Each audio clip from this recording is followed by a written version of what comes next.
திமுகவுக்கு என்ன கொள்கை இருக்குது நல்லா சிந்தித்து பாருங்க. 1999ஆம் ஆண்டு அப்பொழுது பாரதிய ஜனதா கட்சியோட கூட்டணி நாடாளுமன்றத்தில் வெற்றி பெற்றார்கள். மத்தியிலே ஆட்சி அமைத்தார்கள். மத்தியிலே ஆட்சி அதிகாரத்துக்கு வந்தார்கள். அப்பொழுது முரசொலி மாறன் அவர்கள் நோய்வாய்ப்பட்டு ஓராண்டு காலம் சுயநிலைவில்லாமல் இருந்தாங்க. அப்பொழுது இலாக்கா இல்லாத அமைச்சராக பாரதிய ஜனதா அரசாங்கம் அவரை வைத்திருந்தது. அந்த 5 ஆண்டு காலம் முடிந்தது. அப்படியே அந்தர் பல்டி, கொள்கை கிடையாது, கோட்பாடும் கிடையாது.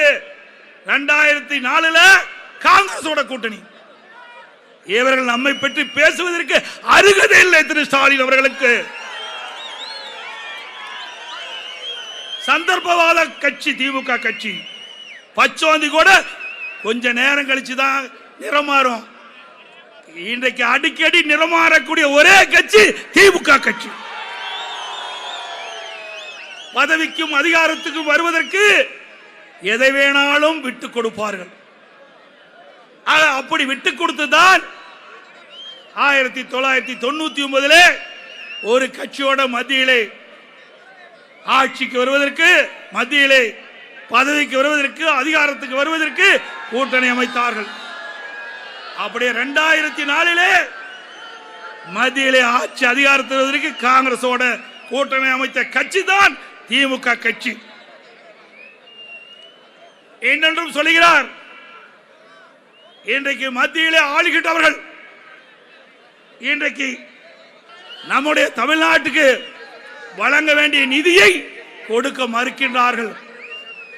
மத்திய அரசுக்கு வேண்டுகோள் வைக்கின்றோம்.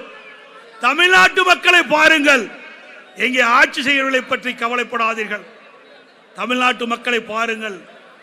இன்றைக்கு கல்வியிலே சிறந்த மாநிலம் தமிழ்நாடு. அப்படிப்பட்ட தமிழ்நாட்டு மக்கள் கல்வியிலே மேலும் ஏற்றம் பெற, கல்வி வளர்ச்சி பெற, இளைஞர்கள் அதிக அளவிலே கல்வி கற்க இன்றைக்கு அடித்தளமாக அமைத்துக் கொடுத்த அதிமுக அரசாங்கம் இன்றைக்கு மத்தியில் இருக்கின்றவர்கள் இன்றைக்கு புதிய தேசிய கல்விக் கொள்கையை கடைபிடித்தால்தான் மத்தியிலே இருந்து தமிழகத்திற்கு தர வேண்டிய நிதியை ஒதுக்கப்படும் என்று சொல்வது சரியல்ல.